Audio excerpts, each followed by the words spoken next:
Hello and welcome to week 4 in the psychology of adulthood.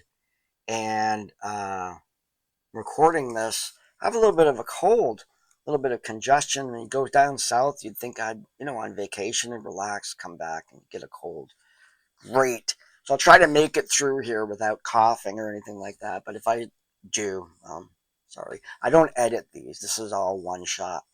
So, okay, chapter 4, very, very fun chapter for me personally because of some of the history I have in teaching of psychology. So, we are introducing here emerging adulthood. Now, back in 1997, I started teaching at Kennebec Valley Community College.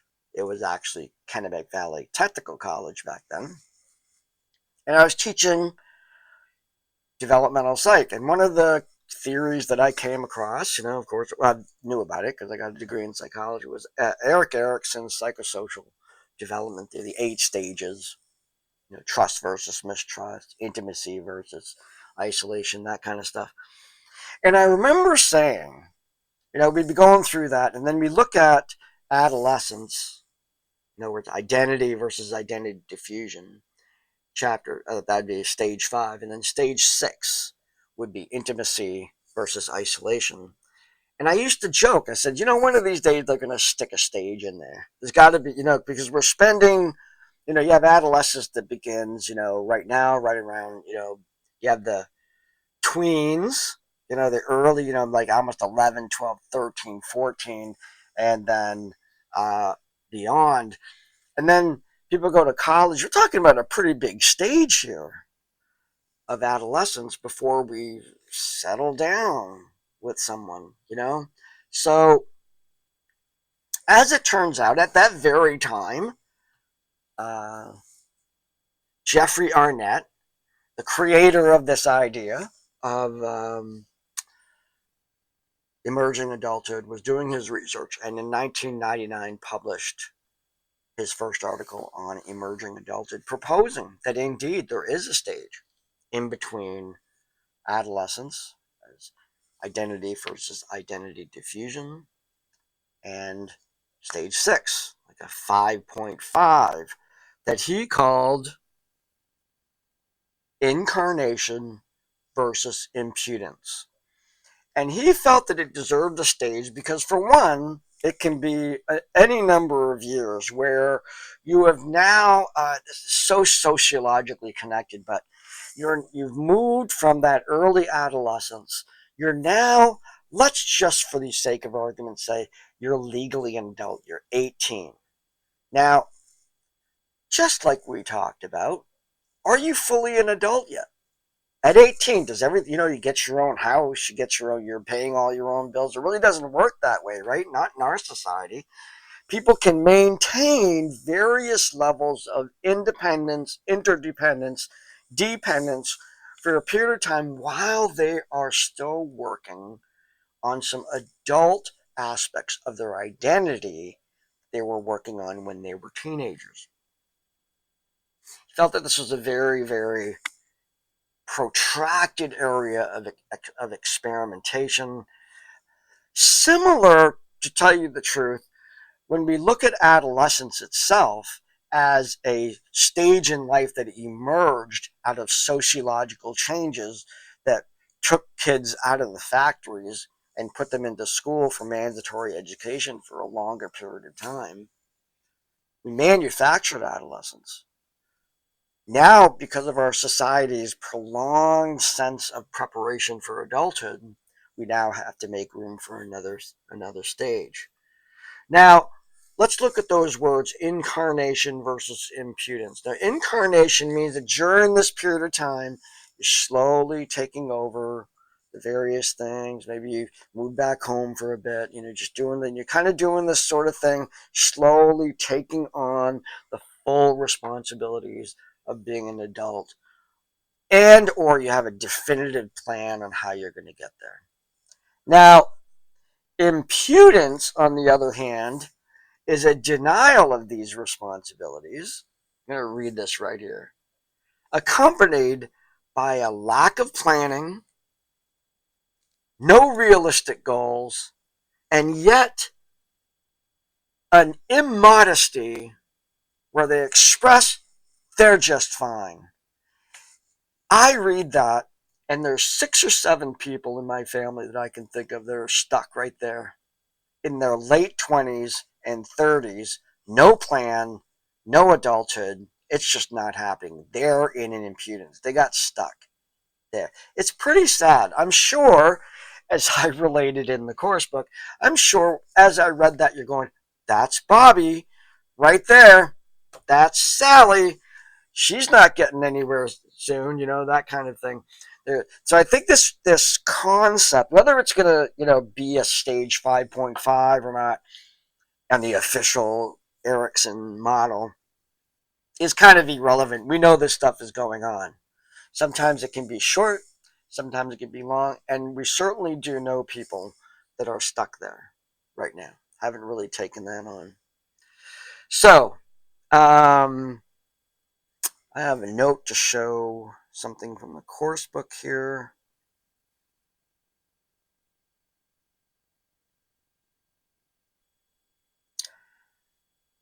Excuse me for just a second.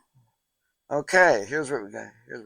So, what's going on here? Let's take a look. Here's right from the course book. Again, consider this as a stage incarnation versus impudence. It is an age of identity exploration, an age of relative instability, an age of self-focus that has a clearly adolescent component to it, a feeling of in-between, but also an age of possibilities. And finally, oh, nope, that was it, age of possibilities. Even I lose track of how many things there are, kind of. And so this is this new manifest, and actually the truth is it's not that new. It's 26 years old, this theory, so it's not exactly new. Kind of gives you a sense of, I taught, going back, I taught developmental psych for a very long time, and it wasn't until I would say maybe 6 or 7 years ago that this concept appeared front and center in a course textbook. So even though we knew that stuff, it had to go through the mill before it became sort of canon. Canon meaning, the commonly accepted fund of information that we have that we easily pass on as being valid because it's been tested so many times. So it's pretty much what you get out of a textbook. That stuff has all been vetted. It's all been researched ad nauseum. So pretty hard to come up with an argument against things that have made it all the way to the textbook. So because we have this extended time, stage 5.5, hey, generations of individuals who didn't experience that, myself,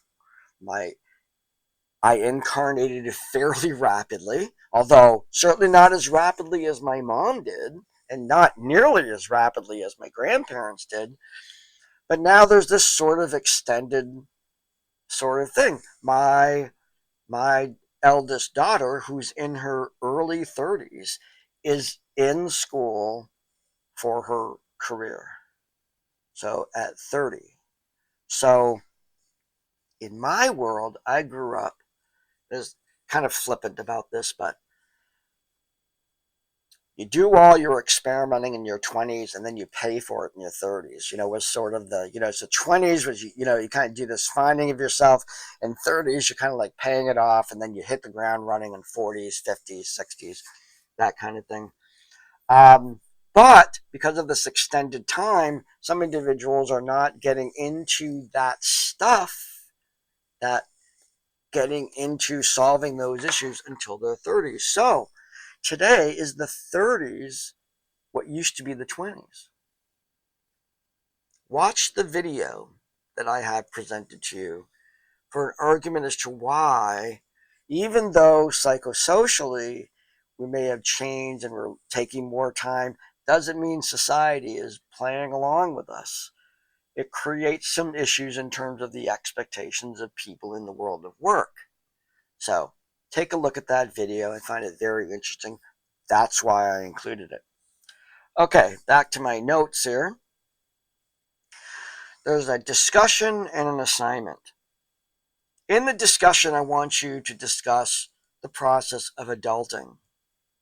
There are actually programs, there's a program in Portland that teaches adults how to do the things like balance their checking account, wash dishes, wash their clothing, budget, and all these stuff, skill sets that may have missed, and they didn't quite get those skills where they were raised. So the process of adulting, where are you in that process, kind of reflects back to the assignment that was going on last week. When you talk about take that information, of like how you did or did not meet the criteria for adulting. Maybe some of you can look back and say, wow, I was 27. I wasn't doing any of that. I was definitely still in the process of becoming an adult. The chapter 4 assignment is, on its basic level, is an article review. It's exposing you to the modern, current literature out there of people looking at concepts within the world of psychology, in this case, emerging adulthood. But here's what I want you to do. I want you to use the library databases, and I totally encourage you to go to a librarian. They know how to do this. And you tell that librarian, I need an article, a current article, not more than 4 years old, right around there, that talks about, mentions emerging adulthood, but the article's not about emerging adulthood. I don't want a 1999 article on emerging adulthood. No, I want to see you come across a current article that is using Arnett's work to further our understanding of this unique population. In fact, one of the interesting dynamics that's coming out of this is if we look at the effect of the pandemic on this group, right when they were trying to adult. Just you can look at, when we think about the developmental perspective and you think, what's the effect of the pandemic? And you say, well, how did it affect young children? How did it affect 7-year-olds, 12-year-olds? How did it affect 25-year-olds who were in the process of adulting? Wow, do we have a protracted impudence that's going on? That group they're not settled yet. And they should have been. They kind of lost here, maybe even because of the pandemic, they've lost more than a year, more than 2 years in terms of the progression of their development.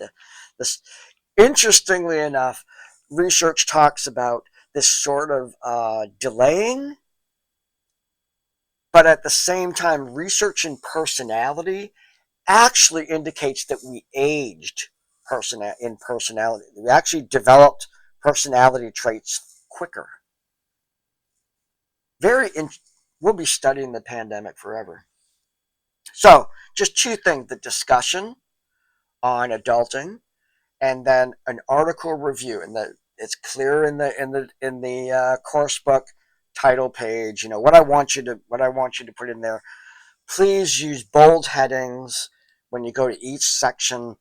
Very structured papers I ask for, based on those rubrics. So just lean heavy on those rubrics. Not only does it tell you exactly what I'm looking for, when I read it, I can find your great stuff really easily and give you the grade you deserve. So, okay. So I'm going to cough pretty soon, so I need to stop this video.